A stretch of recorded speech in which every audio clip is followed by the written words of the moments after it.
Here's a quick podcast for all you true crime fans. The case of the missing Reeses. It was me at the store with my mouth. Motive? They're Reeses. What was I going to do? Stop myself? Tune in next time to see if I do it again. Spoiler, I will. Wow, that had everything. Reeses, suspense, Reeses. These long dog days of summer, I mean, we just made it through a heat wave. Mama was parched through this heat wave. I was hitting up Dunkin' every single day, and I will continue to probably for the rest of my days, but especially this summer. Dunkin' is helping everyone stay cool this summer with its lineup of refreshers.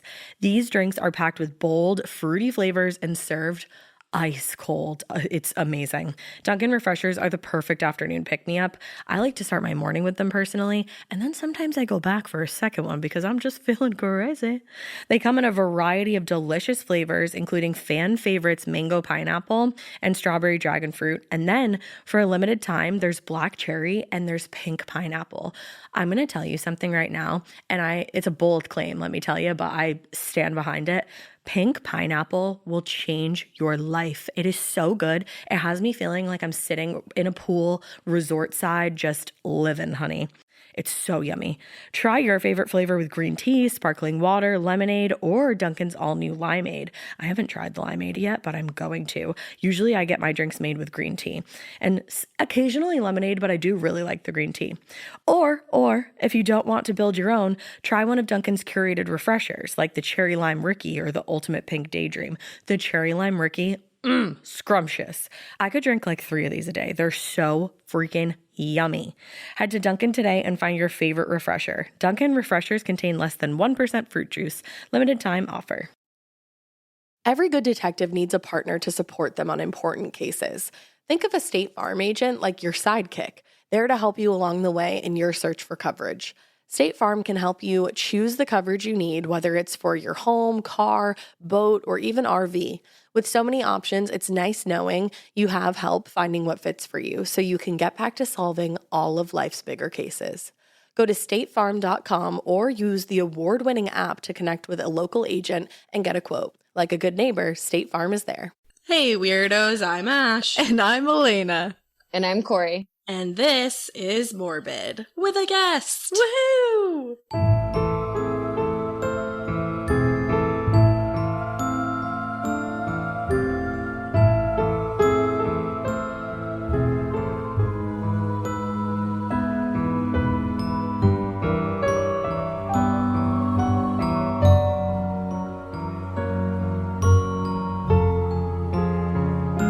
Guys, we have Cori on the show today. Cori is a TikTok star, a legend, an iconic human, and she's going to tell us all about herself. Well, you just made me sound a lot cooler than I am, so thank you for that. Thank you for that. I'll send you like $5 quick pay after this. Love it. Thank you. That. But yeah, yes, TikTok star, I guess. Yeah, you're at like 2.1 million followers. Mm-hmm. Yeah. That's crazy. That's wild. Yeah. It was like I think it's just been a little over a year at this point. Wow. So, that's a lot of growth for 1 year. That's crazy. That's astronomical. It's been an insane journey. Journey. How did you get started? Like, what made you go to TikTok and what kept you there? So it was right before COVID hit, and we were preparing for this, what you guys call a panorama, and a Patricia, whatever it is. Right. And so I was super bored, and I'm a clinical therapist. And so cool. I was like, yes, yeah, it's interesting. That's for sure. And, so I was like, you know what? I have a creative side. I want to lean into that. So I started doing TikTok videos about just mental health and quick tips, different therapy techniques, information, education about mental health and raising awareness for it.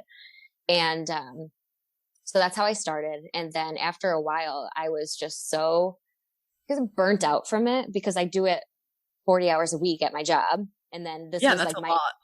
Yeah. And it was my outlet. So I was like, I gotta have it be something different. So I gotta yeah. And so I leaned into, I was like, okay, well, what else am I? And obviously when you're a mom, you have no other identity. Yes. Like, oh yeah. Right. And so I was like, all right, I'm just going to do mom content. Like, this is my life. Having a kid is a shit show, as you know, Alaina. Yes. Oh yeah. So I just started saying the things that nobody says. And I was like, you know what? I love that so much. I feel like I needed it in the beginning of like my daughter's 4. So, she's still obviously in the early stages, but like, even just like the baby stages, I'm like, man, I wish I could have heard this. Yeah. And, so I started it and it took off and I'm super grateful for it. And, it's been an amazing journey so far. I can only imagine. And then did you start using it recently to figure out like some of your family dynamic and stuff like that? 'Cause you're adopted? Right. Yeah. So so long story short, I knew I was adopted ever since birth, right. And just going to start it off that like my mom and dad are my mom and dad. I don't call them my adopted parents. Yeah. Like they wiped my ass. I'm sorry. No one else did. Like, that's like how I am with my mom grandma. and dad. Like, she's my mom. Yeah. Say nothing otherwise. Exactly. So, but I was always curious. So I reached out to my birth mom, when I had my daughter, and long story short, it was great. And then she just turned to a psychopath and it didn't work out. And then that was the first time I was like, well, I guess it takes 2 to make a baby. So like, what about my biological father? That was the only time I actually ever thought about it. Right. Like, what's the other half of this equation? Exactly. Yeah. So, I reached out, I tried to do it myself, like researching, because I knew his name and I just like wasn't finding anything. I'm also like horrible at the internet, which is surprising, but I can't work it. Like me doing an email is like a huge accomplishment. So, so I went on TikTok and I was like, okay, well, I have this following. Maybe they could help me. Oh, here's my cat. Oh, sorry. That's the cutest little meow I've ever heard. That was awesome. Sorry. No, you're fine. With guest appearance by Kevin. The best. I can't stop. Kevin is the best. Oh my God.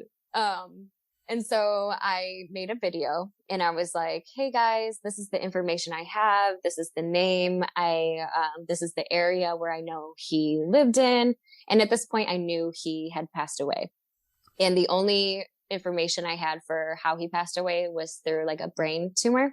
Mm-hmm. And, that was all I knew. So, oh my God, within a day, I had hundreds and hundreds of messages of people being like, I think this is what I found. Like, this is your sister's. This is your family's Facebook. This is like your, it was insane. And so I followed up on those leads. That's wild. And, I eventually found where, so he was with like a bunch of different families. He had a bunch of different kids, but his latest family was who I got in contact with. And, so his like latest wife, and he had 3 kids. And, so I reached out to like my half siblings. Right.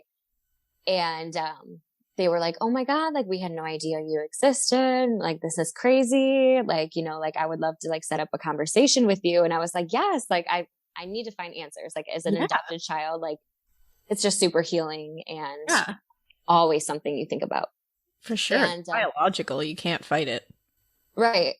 And, so I did a Zoom call with them and I was like, okay, so like, what was he like? Like, tell me about him. Like, was he as cool as me? Like, what are we doing here? Is that where I get it from?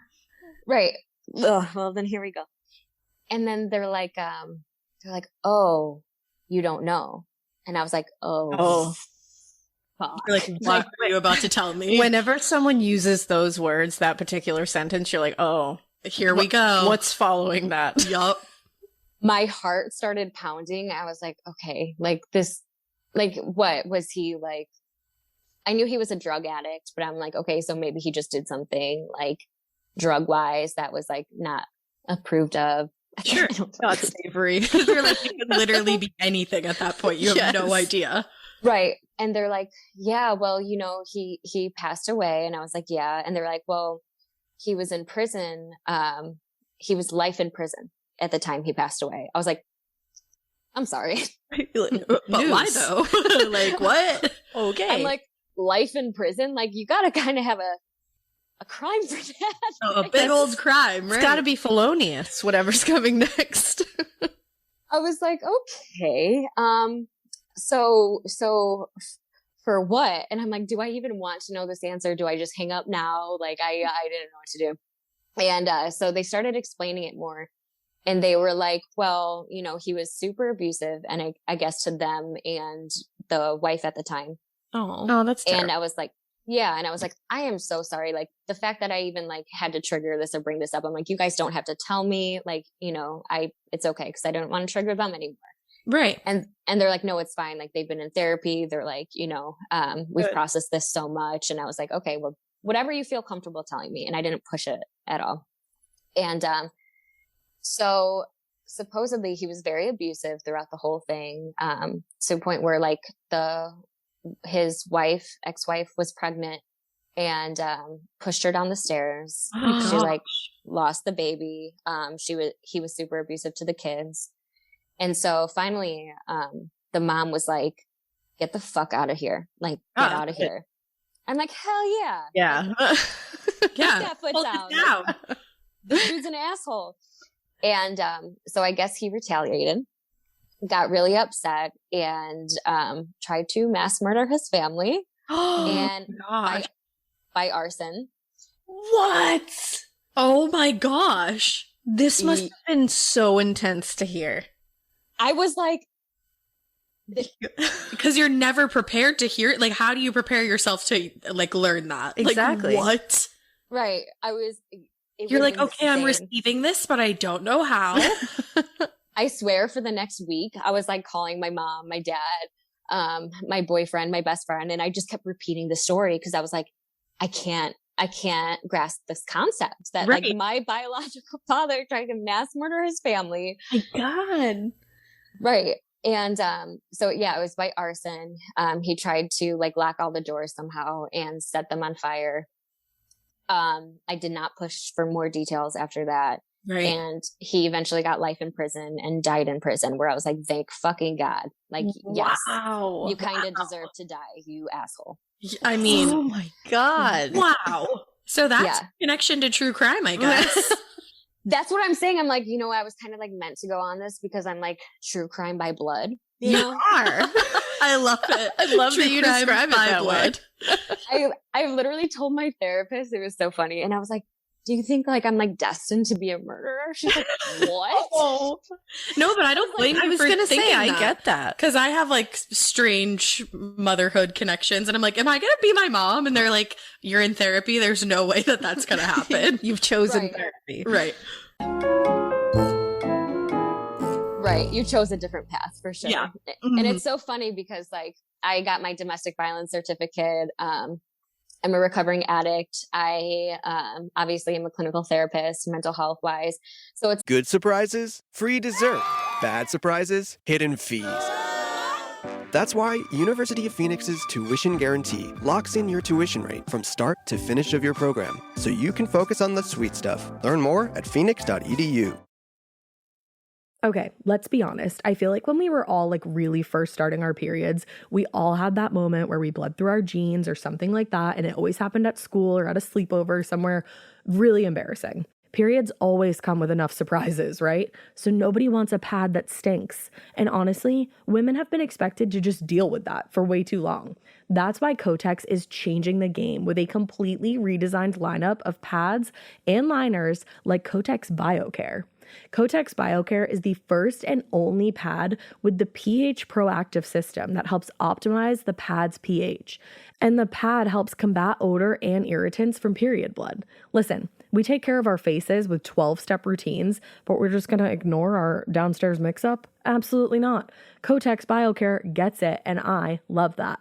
Check out Kotex.com for more details on the new launch of Kotex BioCare, available in regular, heavy, overnight, and daily liners. Every flow covered. Now available at retailers nationwide. Like everything he was, I like did the opposite, and it's just so interesting. I love.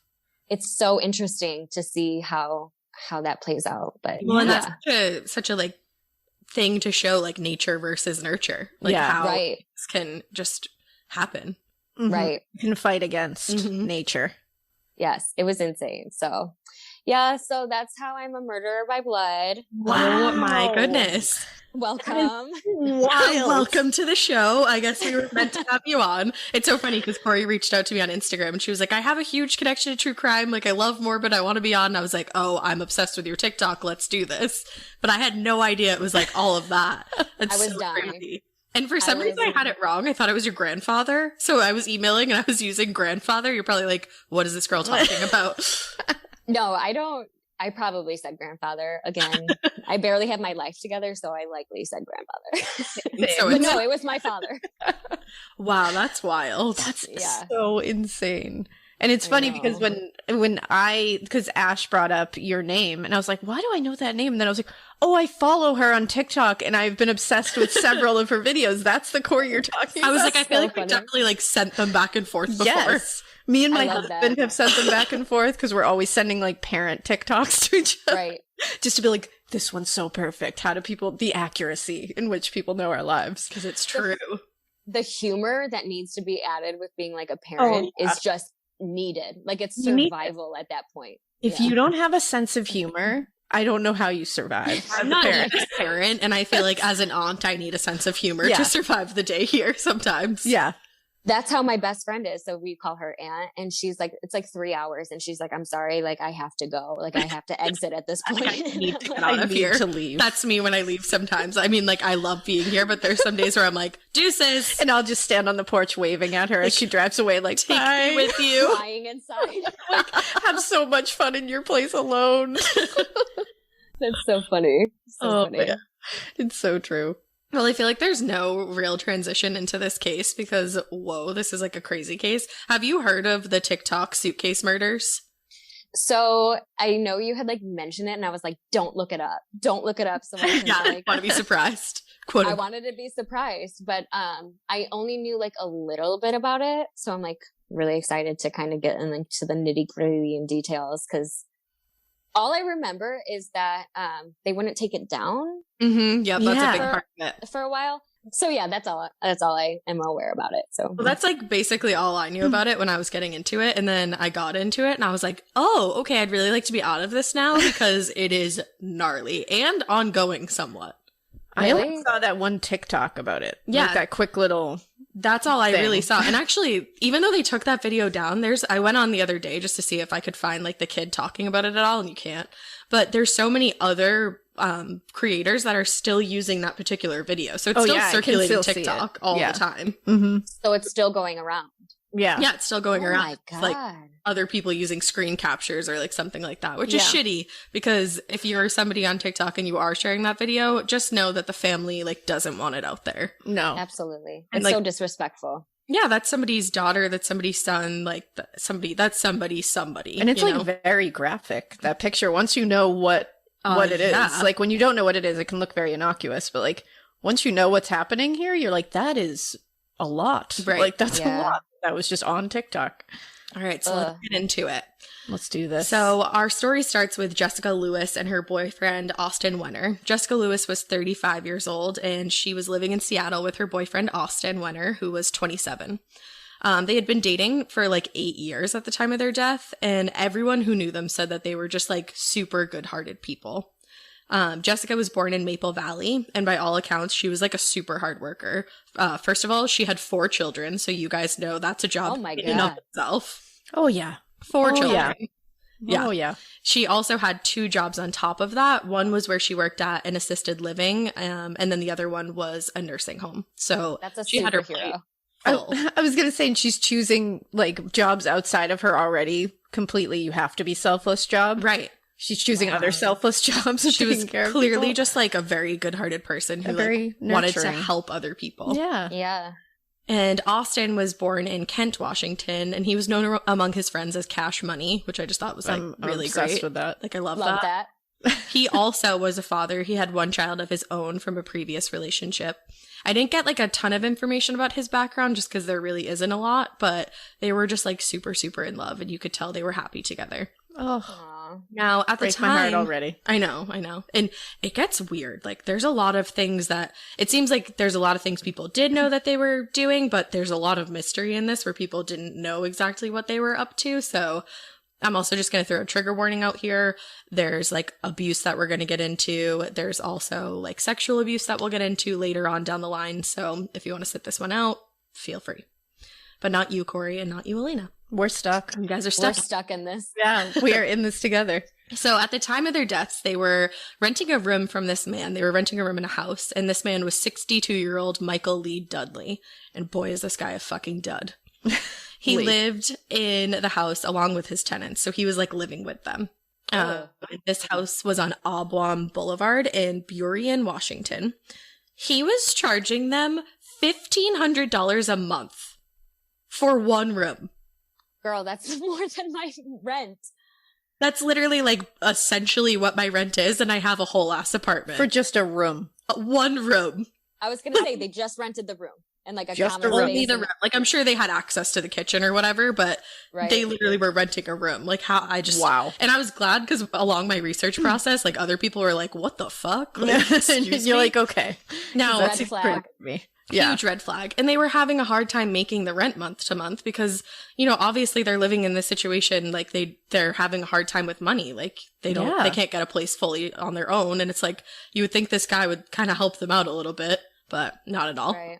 And he was getting more and more angry with them that they weren't making rent every month. And then he said that it wasn't only the rent he was upset about. He also alleged that they had brought criminal behavior into the house. Was that ever specified? Like somewhat, but it's not like totally determined. So we'll get into it because it definitely seems to be true that there was something criminal going on around the time that Jessica and Austin were both murdered. Multiple witnesses came forward after their deaths, and they said that there was an issue going on between Austin and the Samoan Americans living in the area. And no one was quite sure what had gone on between them, but one of the witnesses said that it was either over COVID-19 relief cards or some kind of, quote, check thing. Huh. So it's really what was criminal was the $1,500 rent payment. Yeah, Yes. that's what was absolutely criminal. That was criminal definitely activity. something criminal happening there. So in addition to the COVID-19 relief cards or the check thing that was going on, I'm like, what does that mean? But they also were saying that Austin had stolen vehicles on the property that he had stolen from Samoan people. Okay. But that's never been like, what's the word? Fill it in for me. You got this. Confirmed. Confirmed. Thank you. I don't know why I couldn't think of the word confirmed. I almost said convicted. I was like, nope. I was going to say that's never been specified, and I don't know why I was going to say that. Oh, I was going to say that too, so we're on the same page. Okay, good. I'm glad. So yeah, that's never been confirmed. But whatever was going on was definitely escalating quickly because another witness who was left unnamed in the affidavit said that Austin told them he had pissed off the wrong Samoan man and that the man had put Austin's name on a bullet and left it in the mailbox of Dudley's home. Jesus. Oh. Yeah. And in addition to that witness's statement, Austin's aunt had come forward and confirmed that same story. So it seems like that is confirmed. Oh, wow. Wild. That's intense. Yeah. And then on the morning of June 9th, which is the morning that they were believed to have been murdered, like later that day, or so the same day that they were murdered. But before that, they were at Austin's mother's house, the two of them doing some yard work, and they were hoping to earn some money from his mother. And she said that they were both in a state of panic, and they told her that people had broken into the room where they lived. They were carrying guns, and after they beat the two of them, they demanded money. Wow. Whoa. Yeah. I'd be panicked as well. I would also be panicked, yeah. Absolutely. I'm just like, escalating. This whole thing just sounds like straight out of a movie. I'm like, what is going on here? Like, how did this all start? I have no idea because there's so much, because it, like I said, it still is ongoing. Like the man who they think did this hasn't even gone to trial yet. So it's like, what? It's just weird. So now that same night, the night of June 9th, 2020, is the night that, like I said, they believe Austin and Jessica were murdered. Neighbors heard a man yelling, "Please don't do this, just let me leave," and then heard multiple gunshots. So they immediately called 911. The call was placed around 7:15 p.m. that night. Police showed up. No one answered the door, and so they left. What? They literally left because nobody answered the door for them. After someone calls and is like, I'm pretty sure someone's getting murdered next door, and they're like, we should knock on the door. No one answered. They're like, I heard everything's probably gunshots. fine. And it's like, nope, somebody probably got killed in there. And someone yelled, please don't do this, just let me leave. And then you hear gunshots. And you're like, knock, knock, knock. No. Anyone? Okay, we'll go. Everything's probably fine. Never mind. Yeah, seems like everything's fine in there. Everything must have, the situation must have rectified itself. They went to sleep. It's cool. It's like what? Wow. That's crazy. So obviously Jessica and Austin were murdered that night, but their bodies weren't found until June 19th, which was 10 days after they were believed to have been killed. Man. Now, as we know, like we were talking about in the beginning, their bodies were discovered by a group of TikTokers, and the TikTokers were using this app called Randonautica. Have you guys ever heard of that? Yes. I have never heard of that. Okay, Yeah. I had never heard of it either. So It's a crazy app. I went in a deep dark hole, just researching Randonautica. I swear I spent 2 hours just being like, what the fuck is this? Mm-hmm. So the app is for people to use if they want to explore a certain area or have some kind of adventure. Now, when you download the app, you're asked to set an intention for what you want out of this whole thing. You could say you want to see something inspiring. You want to find money. You want to find money. You could say that you want to see something that makes you uncomfortable. And the app will generate a set of coordinates for you to find. What?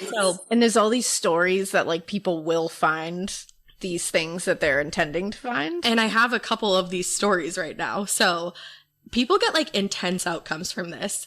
And you do have to wonder what is staged with this and what's not, especially for TikTok content. I think some people are definitely taking it an extra mile. You know who did a video, not a video, a podcast episode on this and That's Why We Drink. Oh, did they? Yeah, they did a random Randonautica adventure. I didn't even know they did that. Yeah, I don't know what episode it is, but we'll shout it out if we can. It's a good one. Do you know what they ended up finding? I don't know exactly what they ended up finding, but I think it was there was some weird things that lined up with what they were looking for, I think. Yeah, it is weird. So I found a BuzzFeed article. Sorry, go ahead.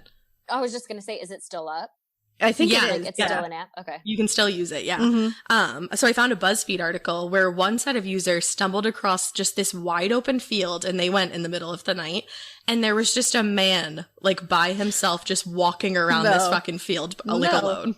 No. Not a chance. Did they ask to find something uncomfortable? Because that would make me uncomfortable. I couldn't find what their intention was, but then unsettle me and then just bring me there. This one first, the next one somehow is scarier than that. So clearly, Randonautica is just wild and out. Oh no, I want to use it. I know. I kind of I'm use it too. I'm ready to hop off this. Search for the money. Right? Let's do this. Let's find something that makes us uncomfortable. Another set of users, I don't know again what their intention was, but they stumbled across this small little village in the middle of the woods, and there was all these structures, little houses and hut things that were clearly put together by people. I have to assume, and they were using trees and branches. It was very cool, rustic chic kind of vibe, but also Blair Witch kind of vibe. Also terrifying. Oh no. Yeah. So those are some of the things that people stumble across. I have no idea what is going on with that. But before I could get burned, I'll just burn myself at this point.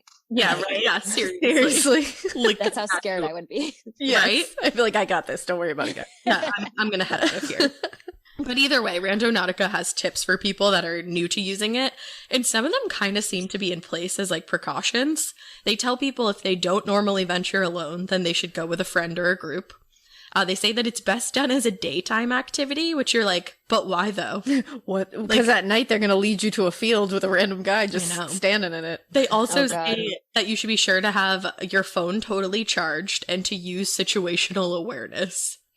Because they're don't blame us. I'm y'all know what you're doing here. What's happening? Doing something weird. What do they mean by situational awareness? I have no idea. Common sense. If you stumble across need to be village, you specific. gotta leave right now. Yeah. Okay.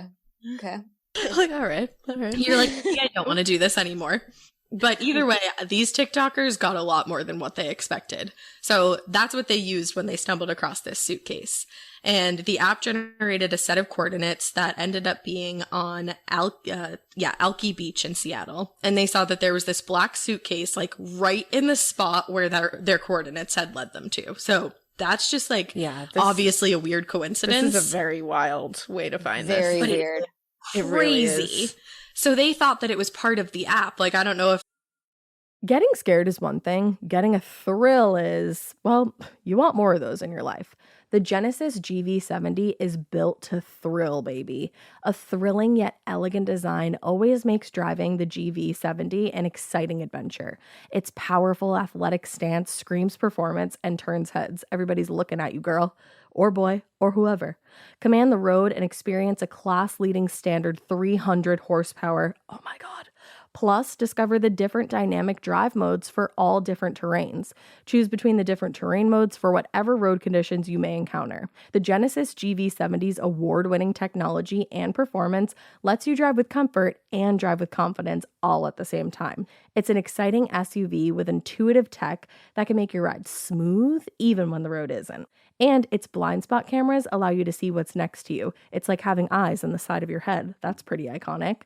Its performance, by the way, is measured not only in power, but in how it makes you feel confident, sexy. The Genesis GV70. Learn more at genesis.com and feel the GV70.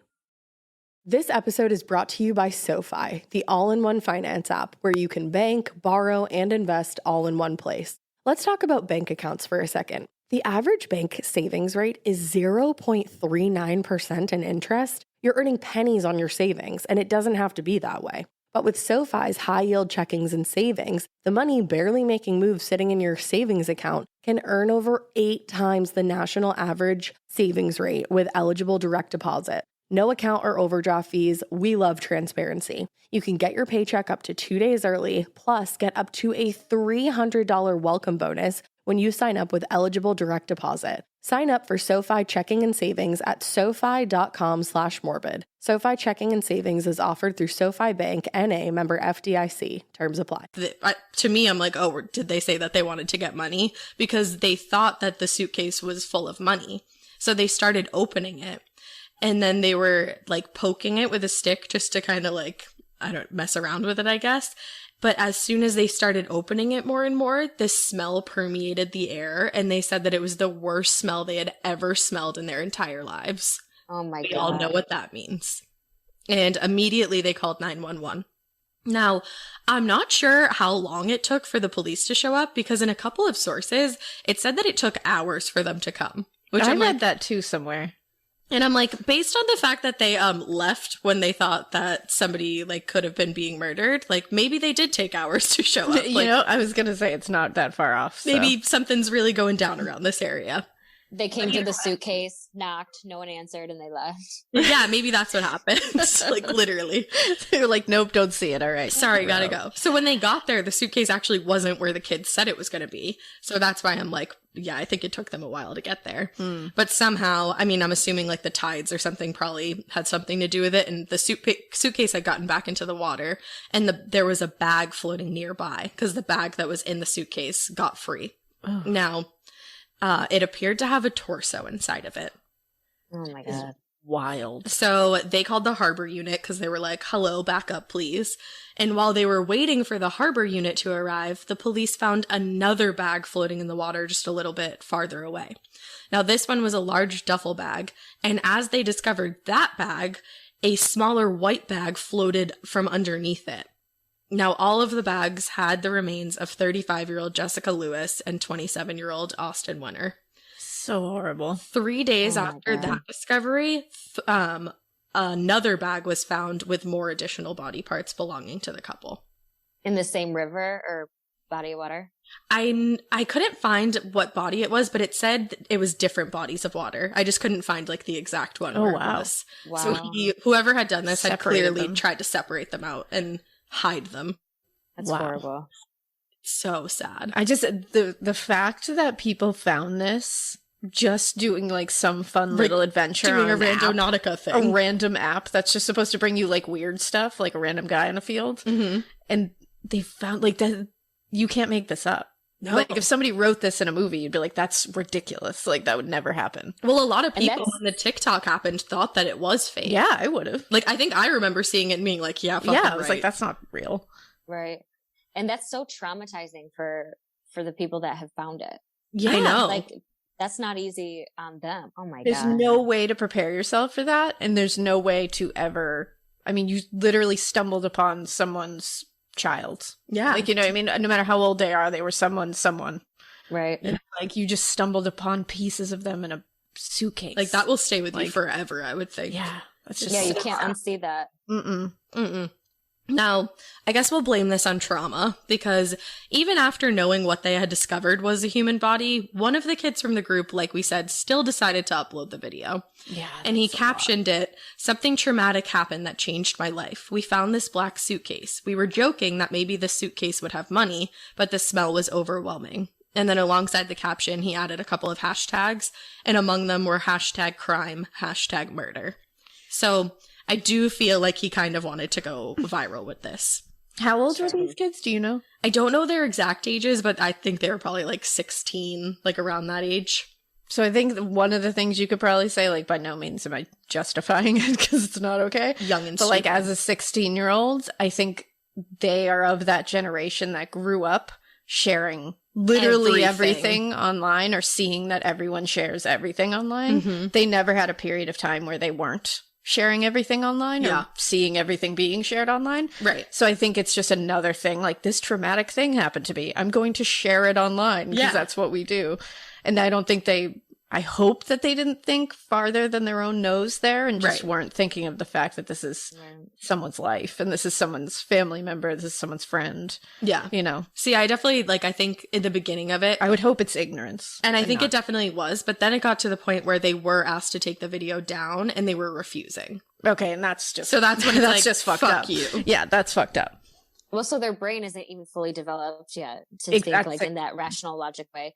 But also, like if they didn't take it down, I'm thinking of, like, obviously getting that shock value, getting followers, getting attention, and all of that. Exactly. And it's like, you almost begin to crave that more than the ethical side, especially when you're 16. Because that's just an important thing to you.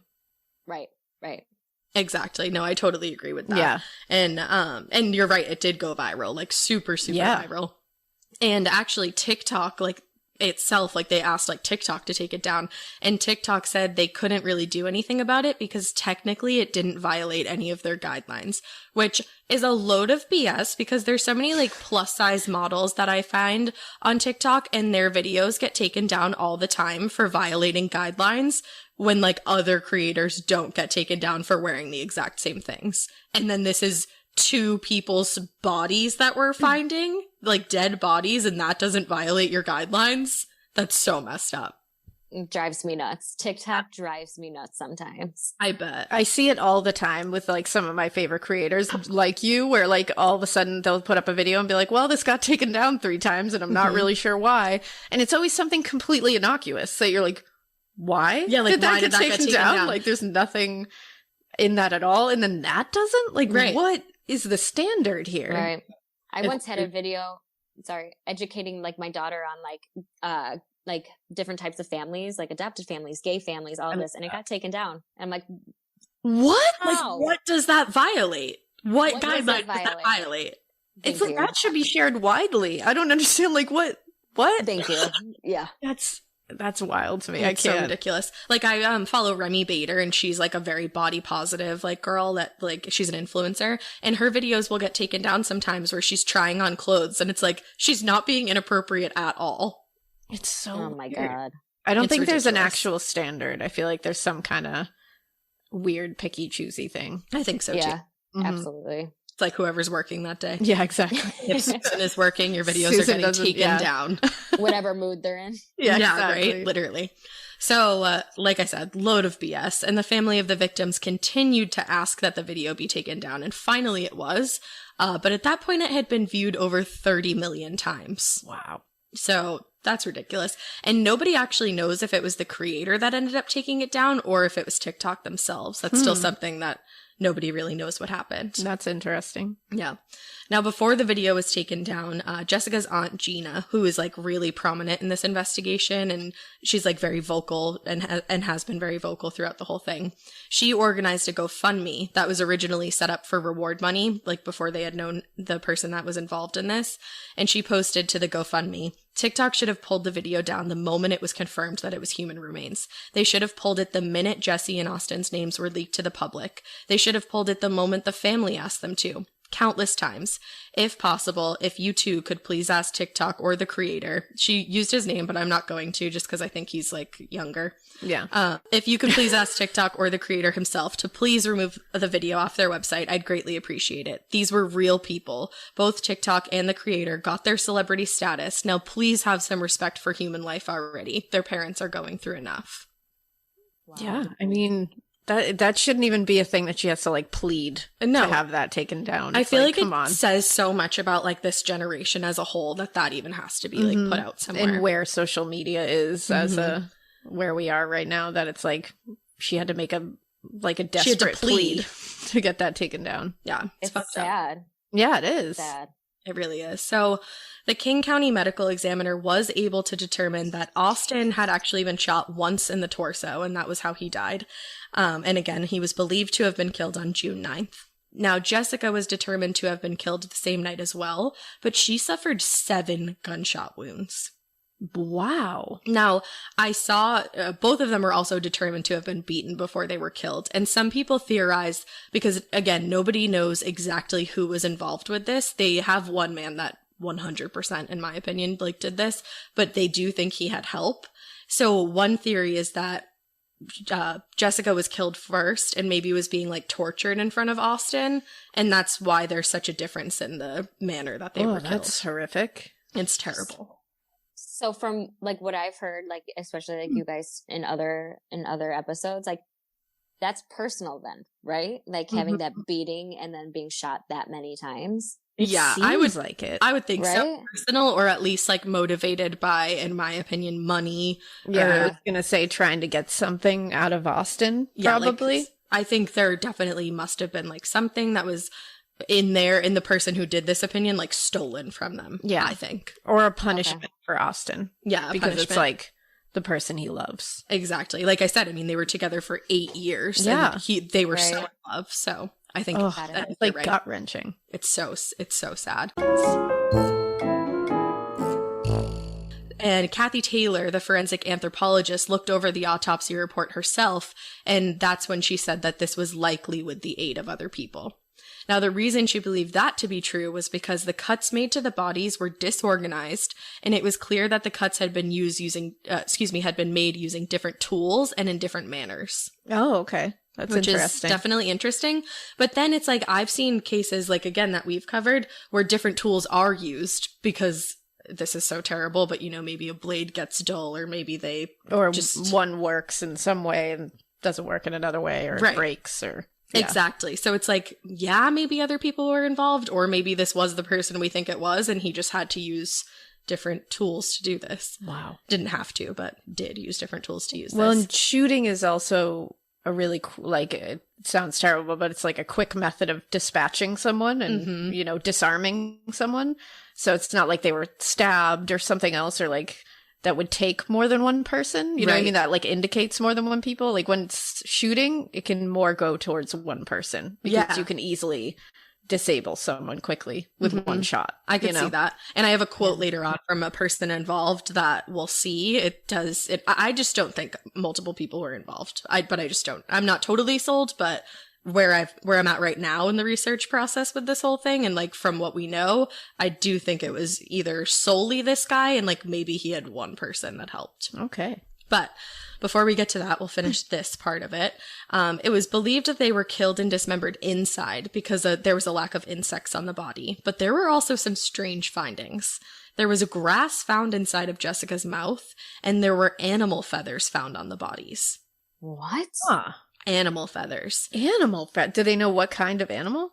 I don't think they were able to determine exactly what kind of animal, but Michael fucking Dudley had chickens on the property. Yeah. I would say that's pretty interesting. And some internet sleuthing done by a YouTube channel called Popular Crime.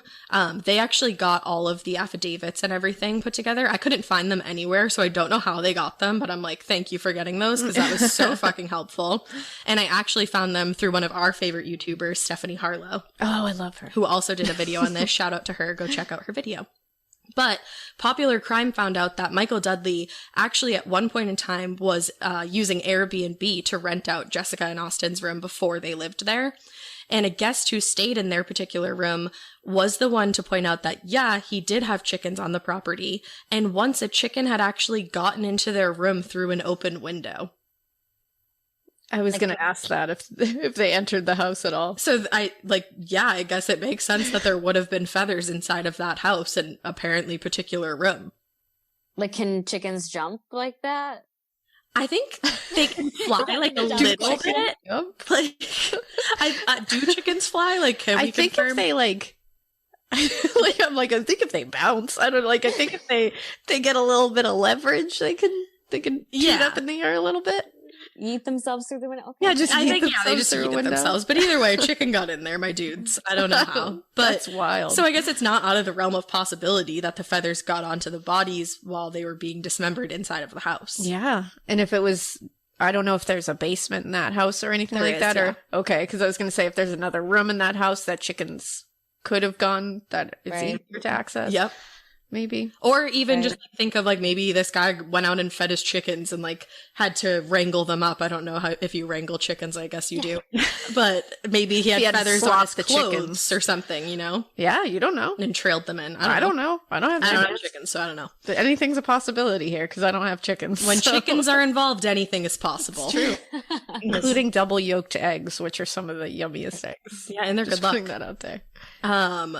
So investigators were finally able to obtain a search warrant of the home on Ablom Boulevard on August 19th, 2020. So it did take a while, but search warrants do.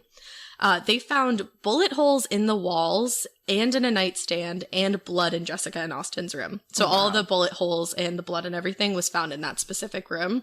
And they had also found that the room had a fresh coat of paint. So that's interesting. Very interesting. They also, while they were there, found a 9mm handgun in Dudley's truck, I believe. Okay. So getting scared is one thing. Getting a thrill is, well, you want more of those in your life. The Genesis GV70 is built to thrill, baby. A thrilling yet elegant design always makes driving the GV70 an exciting adventure. Its powerful athletic stance screams performance and turns heads. Everybody's looking at you, girl, or boy, or whoever. Command the road and experience a class-leading standard 300 horsepower. Oh my God. Plus, discover the different dynamic drive modes for all different terrains. Choose between the different terrain modes for whatever road conditions you may encounter. The Genesis GV70's award-winning technology and performance lets you drive with comfort and drive with confidence all at the same time. It's an exciting SUV with intuitive tech that can make your ride smooth even when the road isn't. And its blind spot cameras allow you to see what's next to you. It's like having eyes on the side of your head. That's pretty iconic. Its performance, by the way, is measured not only in power, but in how it makes you feel confident, sexy. The Genesis GV70. Learn more at genesis.com and feel the GV70. This episode is brought to you by SoFi, the all-in-one finance app where you can bank, borrow, and invest all in one place. Let's talk about bank accounts for a second. The average bank savings rate is 0.39% in interest. You're earning pennies on your savings, and it doesn't have to be that way. But with SoFi's high-yield checkings and savings, the money barely making moves sitting in your savings account can earn over 8 times the national average savings rate with eligible direct deposit. No account or overdraft fees. We love transparency. You can get your paycheck up to 2 days early, plus get up to a $300 welcome bonus when you sign up with eligible direct deposit. Sign up for SoFi checking and savings at SoFi.com/morbid. SoFi checking and savings is offered through SoFi Bank, N.A., member FDIC. Terms apply. He was being questioned, and he told the investigators he knew that the blood was from Jessica cutting herself earlier, but other than that information, he was like, yeah, I don't know how those bullet holes got there. Because, you know, like, bullet holes just randomly form in our houses sometimes, and we don't know how they get there. I was going to say, that's not one of those things that you're like, yeah, you know, there's just like a hole in the wall and maybe like a mouse made it or maybe we bumped into it. It's like, yeah, I don't know how that bullet hole got there. Yeah, it's like weird. So crazy. My kids were playing the other day. And a bullet hole happened. A bullet hole just materialized. It's like a wormhole. It's like that doesn't happen to everyone. Yeah. Like what? You guys don't get random bullet holes in your wall without a gun or a bullet? He's like, I actually wanted some advice from you guys on like how to figure this out. Do I just putty over that, or is it going to come back? One of those things? Is it like one of those stains that won't go away? What is this? It's also like, who do you think you're talking to, sir? Like, this is the police. They know that bullet holes don't randomly just fucking occur. I would hope so. Right. And they were less than satisfied with his answers. He also had stated that the couple had locked him out of the house twice that day. So I think they were like, oh, cool. Now you're like just giving it up to us that you had motive to do this. Yeah. Somewhat. Right. So he was immediately arrested for the murders. Wow. Now, I'm assuming they had some other stuff, but like I said, this is still ongoing. So I think there is some stuff that's available to the public. And I think there's other things that are kind of being kept under wraps right now. For sure. Maybe because they do think other people were involved. It's smart. So 3 nights after Dudley's arrest, and this is where I get to the point where I'm like, are other people involved? 3 nights after he got arrested, 3 people were arrested because they were reported to be trespassing on his property. The police got there while they were in the middle of trying to tow a car away. Yeah, that's sus. That's so sus. You're being suspicious. Yeah, like, don't be suspicious. Don't be suspicious while we tow this car off of a murderer's property or an alleged murderer.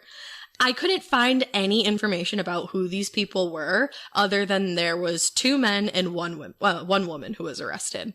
I couldn't find anything about the type of car that they were trying to tow away. But, like, it does make you wonder about something we heard about earlier, those allegedly stolen vehicles that people were saying Austin had stolen and brought onto the property. That makes a lot of sense. Because it's like, was somebody trying to get their stolen car back without involving the police? Or, on the other hand, was it somebody trying to help out Michael Dudley because they knew that maybe there was evidence in a certain car? That's what I'm wondering, but then I'm like, did the police not search the cars on the property? Yeah, it's strange. But maybe they didn't. I don't know. Well, maybe they only had, because I think that's the other thing that I was wondering, because I know they got a search warrant for the house, but then I believe that 9mm handgun was found in his truck. And I think you usually need separate warrants for like vehicles and like a house. I would assume that they have searched these cars already. Or maybe it was one of those things where they had a search warrant for his house and his car, but then when they showed up, there was other cars on the property, and they didn't have warrants for those particular cars. I'm not sure. Maybe. I don't know if it would be because it's on the property that it would be contained in this whole thing, especially with like murder charges and the fact that he's being arrested on murder charges. Right. And then the other thing was, like I said, you couldn't find anything about, like, whose car this was. Like, I don't know who it was registered to. It was just that these 3 people, like, again, not even named, were in the middle of towing a car. Just towing a car. On his property. So. And we still don't know, like, whose it is? No, still don't know. Which is weird. And there's a lot of random people involved in this case, and those last 3 are not the only ones. Because later in the investigation, police were able to speak with a woman who actually moved into Jessica and Austin's room the night that they were presumably killed. I'm sorry, what? Moved into that particular room the night that they were killed. Like, what? With the bullet hole. Okay. In the wall. What? Yes. Oh, it gets crazier. What? It gets crazier. So she was taken to the house by another friend who I believe put her into contact with Michael Dudley. Now, Michael Dudley, I think, like, takes in people, but I don't think he does it out of the kindness of his own heart. I think he does it so he puts them in a position where they owe him something, kind of thing. Wow. So this woman was going to be staying there. She moved in her things, and then she hopped in the shower. And I guess she got in the shower before she ever saw the room. So she showered, and then she walked into what was supposed to be her room. The story's so weird. And it only gets weirder right here. There was a pile of clothes in the middle of the floor. That was her floor at this point. And she said there appeared to be some kind of figure laying beneath them, and she saw a hand sticking out of the pile. No. Nope. But, nope. Yep. At that point, wouldn't you just be like, skirt? Like, I mean, get the fuck out of here. I'm out. So I think she had already been dropped off by that point, and it doesn't sound like she had a way to get out of there unless she asked him to leave. So then it's like, what do you say to this man to get yourself out of there other than like, hey, I think there might be a dead fucking body in my room? What? Like, you want to tell me about that? Oh my God. When she got there, she told police that she noticed earlier in the evening, before she saw the body in her room, that his glasses were broken and that he had multiple what she called defense wounds and scratches all over his body. Oh. Now, when she asked Dudley what the fuck was up, he told her, "Oh, I'm gonna clean up the room, but can I actually just take you somewhere else? Like, you have anywhere else you could go while I get this finished for you?" As if that wouldn't be something he would do in the first place? Right. Like, what? Now, she was like, I agreed because I needed to get the fuck out of there. But that she agreed, and he was like, hang on one sec, I just have to, like, do something really quick. And she saw him laying out huge sheets of plastic in the basement before they left.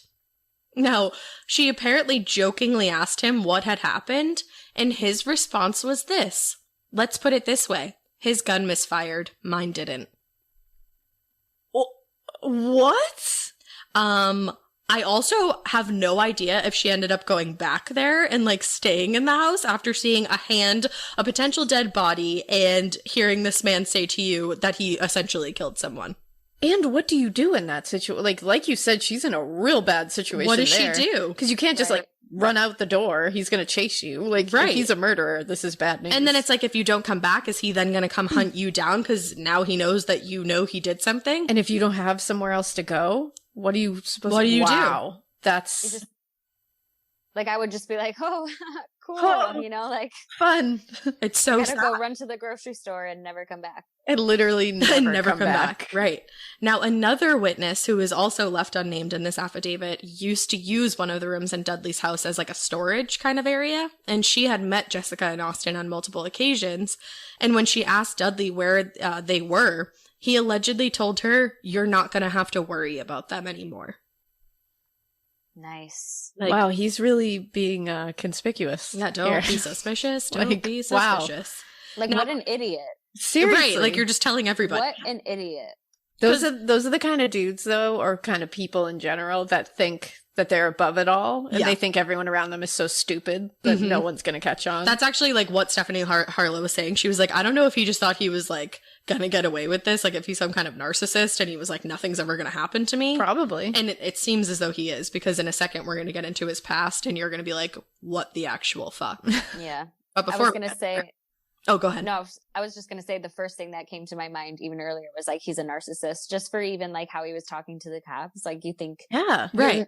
He thinks he's gonna get away with it because he's, like, some god complex or whatever. Because he's like, no one's as smart as I am. So I'm sure I can say, I don't know where those bullet holes came from. And they'll just take that face value. Because I'm so trustworthy. It's so ridiculous. No, sir. Now, before that woman who was like, he said, like, you're not going to have to worry about them anymore. Before she asked, she also said that she saw garbage bags in the back of his truck that smelled foul. And then on a completely separate occasion, he had asked her if she would drive a U-Haul to Portland for him. And she was like, I don't know what she said. The answer is always no. Don't drive anything. Absolutely no. But she found out that the U-Haul allegedly had Austin's belongings inside of it. And the plan, quote unquote, never materialized. Air bunnies.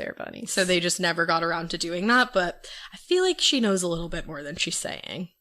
Seems a little suspicious. A little sus. Yeah. So now let's look into Michael Lee Dudley's past. This is where, if you have made it this far, I'm just going to remind you again, trigger warning. We're going to talk about sexual abuse and a lot of other terrible things. Cool. So we're really dealing with a monster here. This guy's rap sheet includes a conviction for carrying a concealed weapon in a vehicle, multiple vehicle thefts, a DUI in Oregon, and a VUSCA felony, which is violation of a uniform controlled substance. Oh, okay. And people closest to him have said some very terrifying things as well. His ex-girlfriend, I believe you say her name is Meryl Gordon, she said that she couldn't believe that he would do something this evil, but she did say there was an altercation where he, quote, started to hit me and grab my hair out of my head. He threw me onto the floor and hit my head into the hardwood floor. Then he threw me and my stuff on his patio out the door and came and hit my head on the patio. Did that with one hand and held a gun in the other hand. Oh my God. Wow. That poor woman. I can't even imagine. And she That's said, horrific. She was like, I can't believe I'm the person saying that. I can't believe he would do something like murder I was somebody. going to say that. But she was like, I just couldn't even believe he would do that even after everything that I went through. I mean, who would ever picture someone that they were like in a relationship with at some point could be capable of that? Even if they are like a monster in your relationship. Right. You just always hope. You're never thinking that they're going to turn into a brutal murderer. Right. And you would hope that people. They didn't. Yeah. Now, that night obviously left him with another charge to add to his rap sheet, which was assault. Now, in June of 2018, Michael Dudley's own daughter filed a sexual assault restraining order against him. Oh my God. This gets really dark, just so you guys know. The report stated that he sexually assaulted her over a period of 9 years, and that it started when she was 10 and didn't end until she was 18. Wow. She told police that he had drugged her on multiple occasions and raped her multiple times. Oh my God. She was forced to share a bed with him and forced to watch him watch pornographic material. Oh my God. Among other things. Oh. She went on to say that he took out his gun on multiple occasions while this was all happening to threaten her into staying quiet. And she said even now she was afraid to leave her house to go to work. Like she was afraid to go anywhere.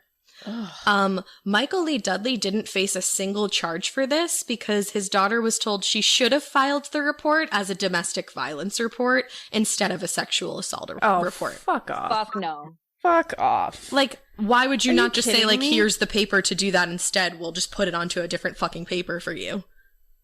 That is That's so what it sad comes how down they to. failed her. They failed, like, hugely. There's not even a word for the way that they failed her. Right. Well, they failed her, and then on top of like not following through with that, you have no idea the repercussions. if this right? would have happened, and they just failed a lot of people. The system fails a lot of people. It's so sad. That's I just can't imagine like going through that and then and again, getting up the courage to go and get the restraining order. Like that's scary in and of itself because people don't follow rules. You don't know what's going to happen. And then to have law enforcement look at you and be like, yeah, you didn't file that the right way, so we can't do anything. I'm sorry, what? Like, how can you not do anything about that? And that's the thing, the courage it took for her to just file that, to just do that, right? Right. And to have it just like shot down in her face like that is wow. And then it makes you not want to obviously like go through that process again because like we said, to even get yourself there, then it's like, do you even want to go through that again? Because you're thinking the same thing might happen. You've lost trust in the system. Right. Right. And like if they can't protect you, who can? Like I can't imagine that feeling. And then So that's sad. your father. Like that's your own that's the father. thing. The amount of times this poor girl was failed by just everybody. Yeah, the person who's supposed to protect you. Whenever parents do that kind of stuff to kids, it's like So fucked up. those are the people that are supposed to protect you and like keep you safe. Those are the people who you're supposed to be able to go to when things are scary in the world. So it's like when they're the scary ones in the world, it's like I can't imagine that feeling. No, me So either. sad. Ugh. Now Gina, Jessica. Oh, sorry. Go ahead. No, I was just going to ask, was there other siblings? Did you say that? Or like, I couldn't find if there was or not. I just saw that the daughter had said that happened. okay. Now, Gina, Jessica's aunt, who I had mentioned earlier, she later said that all of these allegations made against Dudley by his own daughter lined up with things that Jessica had told her.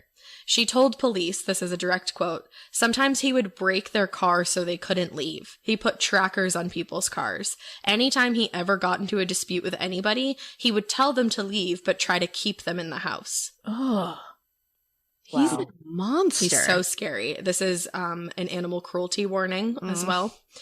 She also told police that he had killed a dog in front of Austin and Jessica to scare them, and then left the body of the dog in front of the house so that they couldn't leave. She said, this is terrible, terrible, terrible.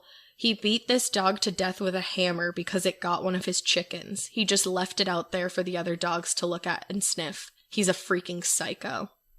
My God. Dude. Like, I just don't understand how this man did all of this and was just walking around. I was going to say, like, I don't understand how he was, like, not put away for something. Yeah. earlier. So much How earlier. he was able to get to this point to be able to do something like this. A psycho, to say the absolute least. Wow. So in court, Dudley was charged with 2 counts of second-degree murder. Like I said, he hasn't gone to trial yet, but his bail was set at $5 million. And in March of this year, though, his defense attorneys, Bradley Barshees, I believe is how you say it, and Harry Steinmetz, requested that the bail be reduced to $500,000 so that he could get out of jail and be put on electronic detention at home. They said that he was being treated so unfairly. Like, I'm sorry. It's like, what? Are we supposed to treat you fairly? No. Jesus. And he said that, or his defense attorney said that the state of Washington still hadn't finished gathering the evidence against him, so that should be reason enough. 11 people wrote letters to the judge vouching for Dudley, but I can't really imagine that the judge cares how popular you are as a human when you're on trial for 2 murders. Yeah, I don't. That's going to help you out. But they were trying to paint him as like this amazing man. He had gone to California and helped people put out wildfires and stuff like that. But it's like, yeah, people tend to do those things to try to cover up what a terrible fucking person they are. Wow. Right. Jessica's Aunt Gina again said, she was there at the hearing over the bail, and she told the judge she was worried about him getting out for multiple reasons. One of which was that, they believed he didn't act alone, but nobody else is in custody yet. So it's like, what? Like, he could just link up with those people. Yeah. She also pointed out that his own family tried to sell his home for money while he was in jail so that they could pay for the bail. But obviously they can't do that because it's like an active crime scene. Crime scene, exactly. And she also said that she was contacted by somebody who was unnamed, who was so terrified that if Michael Dudley got out of jail, he would directly come to that person and kill them. And it's just, at this point, it's like, I see no reason why he should be. No. Like, there's no valid reason that he should just be allowed to leave. He should be in jail for the rest of his life, regardless of whether he did these murders, which obviously at this point we know he fucking did, but simply because of what he did to his daughter and his ex-girlfriend and a dog, it's like, wow. This guy does not need to be out on the streets. No, he definitely doesn't. Luckily, the judge... Do you remember in school when you just knew that your teacher had a favorite of everything? They would always use the same blue dry erase marker when they wrote on the board, or they would talk nonstop about their favorite element during science. I had a teacher once that literally had a favorite brand of marker. She would only write with specific markers, and if another marker ended up in her classroom, she was TO'd. And honestly, I was probably her favorite student because at the end of the year, I got her that specific brand of marker.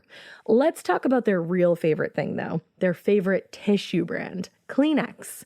According to Teacher List, they are the #1 facial tissue trusted by teachers. Kleenex Ultra Soft tissues are silky soft to help prevent skin irritation, and now you can take them anywhere with Kleenex Snap and Go. I absolutely love Kleenex Snap and Go.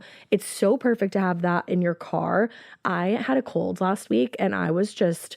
Honey, my nose was a faucet. I hate to do this to you, but it was disgusting. Drew literally came out of our garage with like 15 of the Kleenex Snap and Goes, and I put those in my glove compartment, and honey, they were easy access. It was so nice knowing that I didn't have to blow my nose into like an old wrapper that I had. Ew. So do the best thing for your kids' teachers and stock up on the ultimate classroom favorite. Maybe it'll make them their teacher's favorite student. They definitely have a favorite. Don't even get me started because, again, you know it was me. For whatever happens next, grab Kleenex. The best summer pieces are the ones you end up wearing on repeat. Comfortable, versatile, and somehow right for almost every occasion. Quince makes it easy to create a summer wardrobe that you'll love, with elevated essentials made from premium materials like European linen, organic cotton, and washable silk, without the traditional retail markup. I love that! Quince's 100% European linen pants, dresses, and tops are the pieces that you absolutely will reach for all summer long. I absolutely love their linen.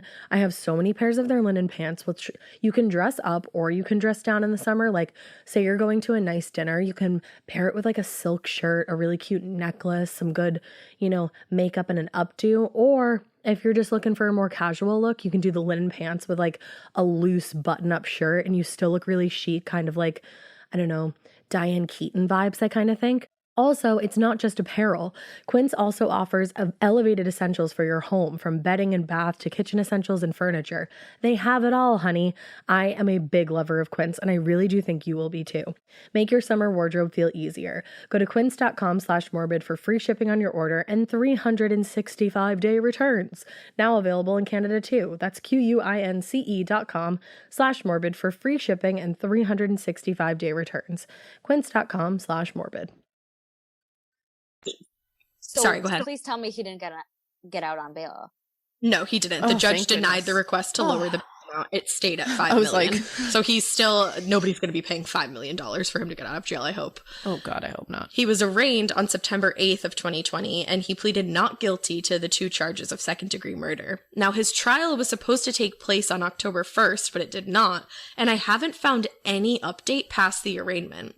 But I know that trials can be pushed off like a ton of times. And especially with COVID and everything, I'm sure it's delaying literally everything in the world. So and then again, like we said, they were still trying to gather evidence against him. So I think that obviously has something to do with it. Mm-hmm. But just to wrap this up, it's really important to both of these families that Jessica and Austin were known for who they were in life instead of how they were murdered. So as always, I just want to end it on a quote from the family. I have 2.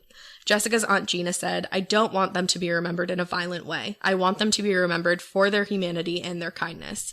She said Jessica was a beautiful ray of sunshine and she was a very thoughtful person to others. And Austin's mother said, "He had faith, a big heart, and loved the outdoors, country music, campfires, trucks, dogs, Jessica, and his family." Aw. I just got goosebumps while I read that. So sad. Oh, man. So we're definitely going to have to update this as soon as anything happens in the trial. And I'm so hoping that, number one, they find out if other people were involved and get them arrested ASAP Rocky. And also hope that he gets put in jail also ASAP Rocky in prison forever. I know. Let's hope the right guy is being convicted and that he is convicted. Seriously. Yeah. We can only hope so. He's the right guy. I mean, it definitely sounds it. I will say that. Like, what do you guys think about the other people involved? Like, Alaina, you go first. What do you think? I mean, honestly, it sounds, of course, it's always probable that there's more people involved, and it's always probable because more people makes a crime easier. Right. But it also makes it harder because more people can't keep their mouths shut. Mm-hmm. Like, more people is going to be messier. So, and the way it was done, he definitely could have done it himself because you incapacitate 2 people with a gunshot. That's easy to do. Yep. Especially in a room. If you're sneaking up on them in a room, just opening the door and doing it. And he was known to lock people and not let them get out. To trap people in there. It's his house. He knows it. Mm-hmm. He knows it like the back of his hand. They don't. He's got a lot of areas that he can take them. He's got a lot of, I think it might just be him. I don't know if more people involved in the actual act. Maybe more people were involved in the planning or the leading up or knowing about it, but I feel like it might just be one person in the act. That's pretty much what I think. What do you think, Cori? I definitely think the same. I think just because of how evil this man is. Seriously. Like, what I thought is like, okay, so yeah, I think he did it himself and all of that. But like maybe he had some threats to other people that like they owed him something or they were just like terrified of him. Or like they, I don't know, took the car or something or tried to go clean up in some way. Like I think this I think he was just I think just an evil person and so too got other people involved somehow. I think so because there's definitely something to those people towing that car off the property. Like they were doing that for sure. And so soon after he was arrested, it just it's strange. It feels like there might be a string of just mess behind this. Yeah. That is 100%. That is going to have to be unraveled and maybe being unraveled right now, and that's why it's probably taking a little while because it's probably a web that they're going to have to untangle of what's going on. Yeah. Yeah. So that is the case of the TikTok suitcase murders. Wow. That's rough. Crazy. That was a rough one. Wild. Yeah, it was really tough. Hopefully everybody got my trigger warnings in time and I know. Was able to skip ahead. I think so. Yeah. It was a doozy to research. I was like, I had to walk away from it multiple times. Yeah. I was like, this is tough. There's so many layers to that one. Yeah, there really is. But especially with it still ongoing. I know, seriously. That's the thing, because this could be ongoing for a while. I think it might be. Yeah. Especially where there's like it was supposed to happen in October, the trial, and then you haven't heard anything. I feel like maybe they got some new information or found some new evidence that they're working through. So Yeah. I think we'll definitely keep this on our radar. Oh, yeah, for sure. And you know what? I'm good. If you see that video, don't share it. Yeah. Like, just don't share it. Yeah, don't share that video because the family does not want that video out there, and it's really shitty that people aren't listening to that. Yeah, just listen to the family. That's all you need to listen to. Yeah. Just have some decency, like respect. Yeah. Just some human basic respect. Yeah, exactly. I know it's really hard these days, but really try to pull that good side of you up. Yeah, and just know, like, it's a visual of the crime, and it's, you know, once you know what is happening, you like that's their family members in those bags. You don't need to see that. That's a lot. Not for you to see. No, definitely not. But thank you so much for coming on and doing this with us, doing this sad, sad case with us. Thank you. Seriously, it was an honor to be here despite how dark the cases can be. You are welcome back anytime because this was so much fun. You're going to have to come back because we'll have to update. Yeah. Once we get the update, I need to come back on this one. Oh, yeah. Because I'm invested now, and we're in this together. So we're all in this together. We are. We'll start our own task force. Yeah, there you go. I can't talk today. I mean, I can't talk any day. But I'm so here for it. So here for it. I love it. And plug anything that you have like upcoming or anything you want to plug at all. I'm not that cool. I don't have cool things coming up. Just if you want to have like listen to tragic mom stories, kid stories, just tragic life stories, follow me at Cori X Gabrielle on TikTok, Instagram. You won't be disappointed. I promise. Definitely maybe you will. I don't know. But, you won't. I can vouch as a fellow parent. I can vouch on it. If you're a true weirdo, you're definitely in for this. Yeah. Absolutely. Yeah. But yeah, I appreciate you guys having me on so much. It's been so fun and amazing. So thank you. Oh, thank you so much We're for coming. so happy to have you.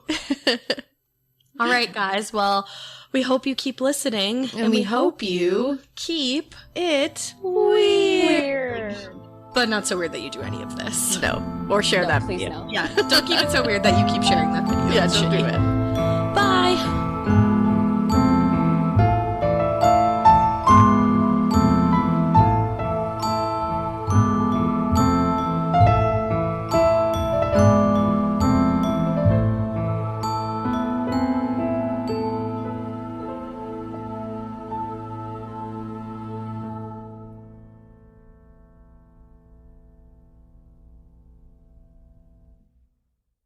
Ever walk past a place for rent and wish you could just take a peek inside? Maybe even explore the layout, envision the natural light streaming through the windows, or plan where your vinyl record collection would go.